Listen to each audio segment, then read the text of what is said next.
honored and privileged to, to be involved in venture capital. It's a very unique industry that not many people get a chance to do, and we have an opportunity to essentially invest money in people that have dreams. And, Great. And it looks like it looks like this part of the note, this is not your slides here. Oh, yep.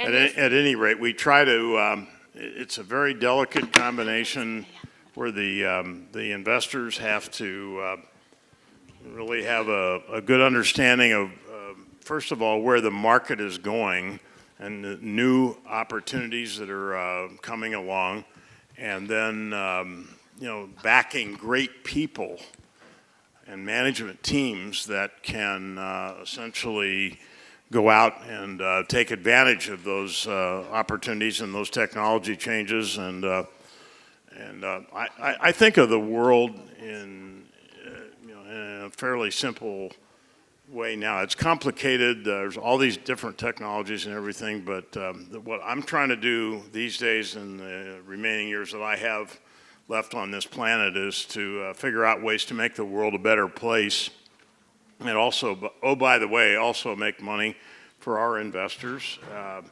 by deploying many of the new technologies in gainful and productive ways. And I'm spending a lot of my time involved in nonprofit activities, and so that many of the beneficiaries for what we're doing are going to not only make money for our investors, but also make the world a better place. So it's a combination. That the name of Impact Venture Capital was selected because I wanted to be able to try to do both in the new firm that we started several years ago.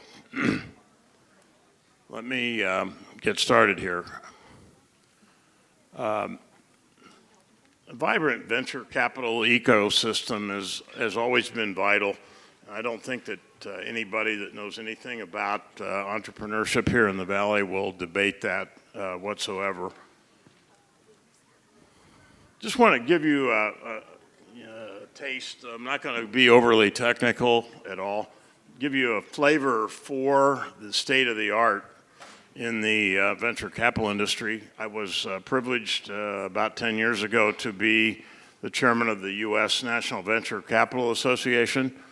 And, there's, not a year goes by that new things don't come along.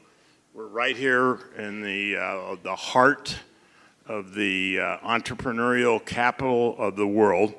The only big thing that I think has happened in the last 10 years is that Silicon Valley has expanded to be much larger than just plain where it used to be. Silicon Valley now extends all the way into San Francisco and to the East Bay, and the vast majority of new startups they're spread out now, and Silicon Valley just used to be down here in the Santa Clara area, but it's expanded now, and it's gone global. That's the other thing that's happened in a big way. This is a chart to show the percentage of new entrepreneurs that created a business by choice instead of necessity.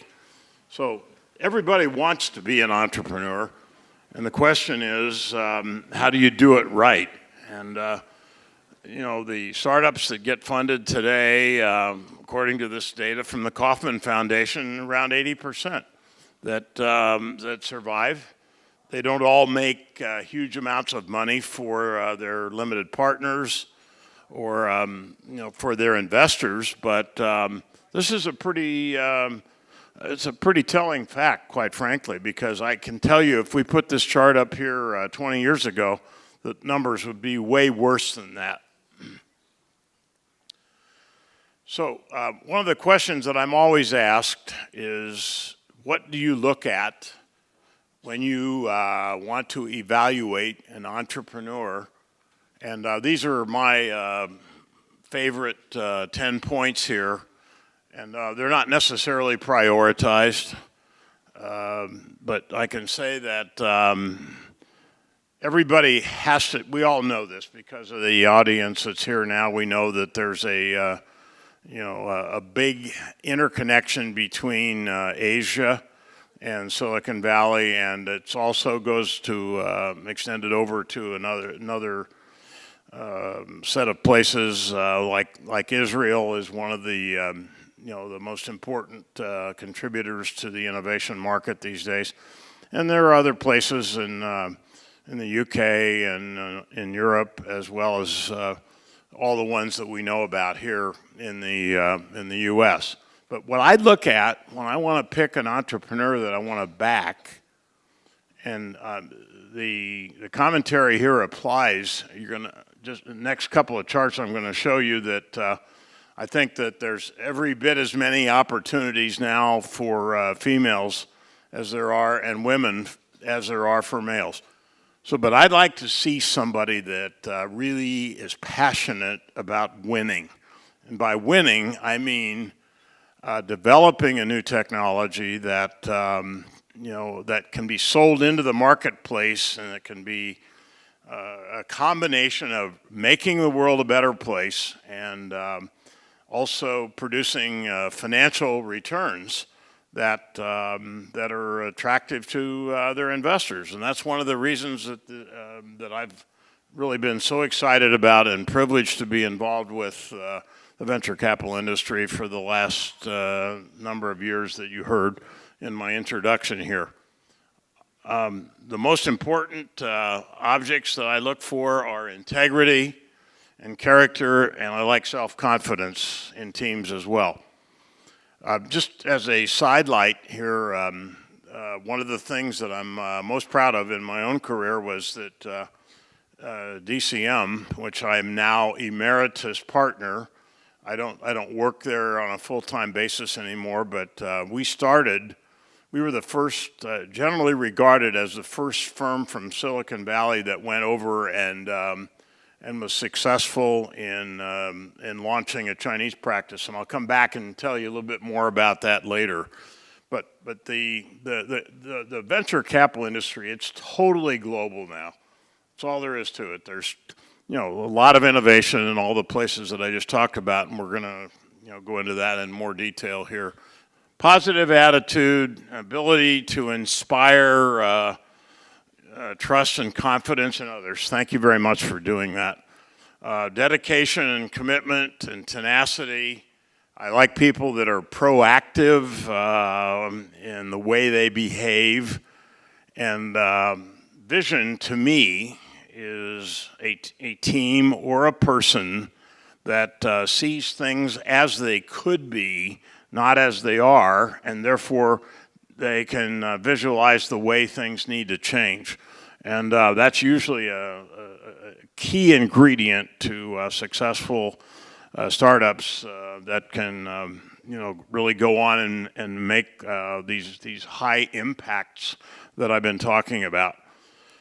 They have to have vision, which is the way we just talked about. I like people that also know how to listen, because you can never learn anything when your lips are moving. And then finally, I think all this involves risk for sure. And the most important thing is that people like to back people that I think are going to be prudent in taking risks. Now I'm going to go through some data here. I think that the sponsors of this conference I've certainly given them the approval to distribute these slides, so I don't know whether you have them now or not, but I'm sure that you can get them because I already given the permission to have them handed out and distributed. Global VC investment data is at an all-time high right now, and it continues to increase, and nobody in the world can think about innovation without thinking globally these days. And so these are just some statistics that are put together. But 2018 was the all-time highest number here in the last 6 or 7 years. And there's anything before that is way below what happened in 2018. And 2019 has already started out with a bang because we've had a tremendously vibrant IPO market here in the U.S. I know that many of you are interested in China, and one of the remarks that I would like to make here that I think is very important is that I think that the Chinese government and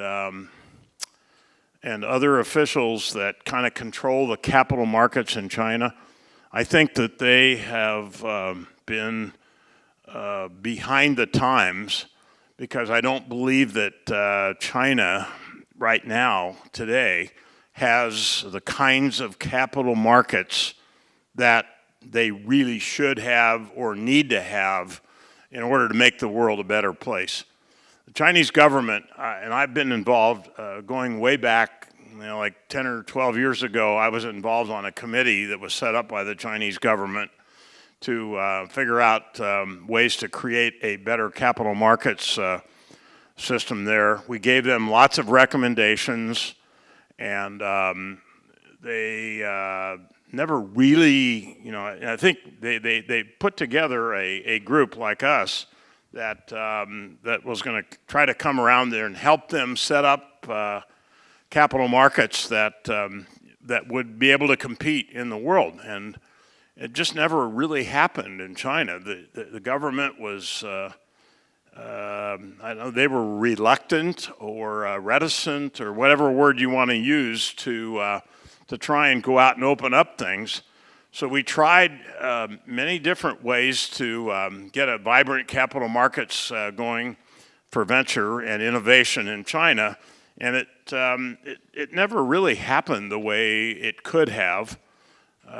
So I think that that I'm still working on this thing, but I think that the Chinese government always, at least in my experience, when I was over there, they listened to everything we said about how to set up a vibrant ecosystem for innovation and venture capital, and then they didn't act on it, and they ended up deciding to throw a whole bunch of money at the problem by working with within the regional governments and the provinces over there. So, and they basically just threw money at the problem and did not concentrate on some of the other things that are really important to get a successful venture ecosystem going.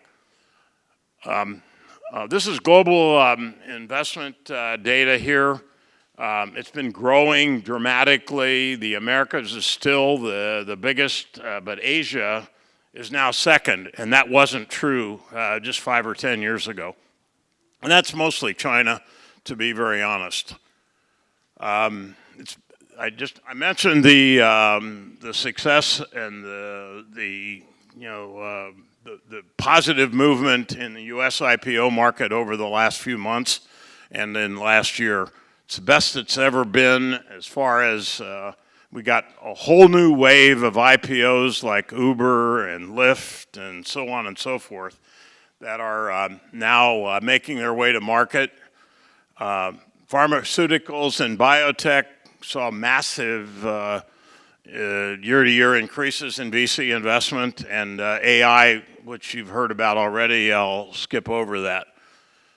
This is just a stat here. I'm not sure if anybody is going to provide these charts to you. I hope they do. I'm certainly in approval, so if you want to get copies of these charts, just talk to the people that are sponsoring the conference here, and I'm sure they'll be glad to distribute them to you. There's nothing confidential here. These are like kind of the 5 major baskets of venture capital in the world. Obviously, it's a global industry now, and we're the clear leader. China's a major rising force, and Europe is coming back, and India and Israel. I think that Israel is probably the third, maybe most important factor in the whole world. There's a lot of innovation there in life sciences and in AI and all that stuff as well. For such a small country, it's truly amazing. I go over there. I try to get myself over there once a year just to keep up with all the activity that's going on there. This is just the data here to show the importance of Israel and how it's rising. Now I'd like to talk about just some of the subtle factors that you don't read about in the newspaper. These are entrepreneur connections and global market research, and that's a plot of how well the global connectedness is being experienced. And I think this is a good plot of the data from, starting at Silicon Valley on the left, just to show that, Silicon Valley isn't the only place in the world where innovation is happening now. It's happening in an awful lot of other places, and the data here kind of speaks for itself. There's some recent policy developments that are threatening to have a major impact on the innovation industry here. There's a new committee. It's called CFIUS, C-F-I-U-S, and everybody should take note of this and then go do your homework and research on what but it's going to restrict, it places restrictions on foreign investment in U.S. companies that have proprietary technology. And there are a bunch of different requirements here now, but CFIUS compliance is something that you should take away from here and go study it and figure out your own conclusions here. But it's it's on the top of the list of important issues for the National Venture Capital Association, which I'm a proud member of, and we just have to pay attention to this. I think it's going to be possible to, for companies to continue to be successful and to thrive, very nicely by complying with this rule. But there are a lot of mistakes that people could make if they don't really study this and pay attention to it. Another point that I see, we have a lot of wonderful females in the audience tonight, and I'm a big fan of believing that women are winning in the entrepreneurial marketplace here. And I want to encourage anybody who is questioning themselves, any ladies especially, don't worry about it. I mean, this is going to be a big trend going forward here. Go for it. If you want to start a company, there's a lot of data and evidence out there. Go through the Kauffman Foundation and all this other, any place that you want to do your research, you can find that the opportunities for women are significant now, and especially with all the controversies that have been going on in the world we live in. I'm certain that that my encouragement to you to go out and consider starting a business, if you're an entrepreneurial female, I would strongly encourage you to do that. These are just some statistics now, on the way that female-started companies are growing. And this is a geographic plot of where the biggest opportunities are for female entrepreneurs. And Silicon Valley happens to be number 2 on this list in the whole world. Okay? This is looking at it slightly differently about the number of female, founded VC deals. And AI you've talked about, so I'm going to blow right through that already. And then I'm going to move pretty close to wrapping up here by talking about the attractive sectors that I see in the marketplace. I think number one, undoubtedly, is cybersecurity, and that's no surprise to anybody in this room. It's a huge problem everywhere, and not a day goes by that you don't read about some kind of a security breach somewhere in the world or in many places. Digital health, for sure. We all know about that. I personally have had the experience of trying out all the latest and greatest technology in the digital health area, and it's actually done wonders for me. And I'm looking forward to really staying right on top of the state of the art here, so that I can live a lot longer than I would otherwise have done. It's a really terrific marketplace. Next generation telecom. Telecom is my original specialty and main subject area of expertise. But there's a new technology out there now called 5G, and it's going in all over the world. Chinese government is sponsoring companies and backing both Chinese companies as well as a lot of other companies. 5G is kind of the rage right now. It's the most current state of the art in the telecom network architecture, and innovative apps built on top of that. Obviously, we all know about the wearables, the augmented reality and virtual reality, mobile commerce, fintech. A lot of people have talked about that, and the others are over there on the side. So I'm being told to wrap this up, and I'll be glad to comply here. I think I'm almost done. These are just some of the companies that Impact Ventures is invested in right now, and it's an example of some of the ways we're putting our money to work. You can check out any of those you want.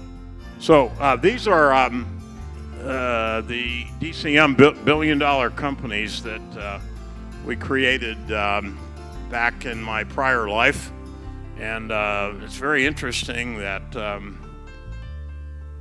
that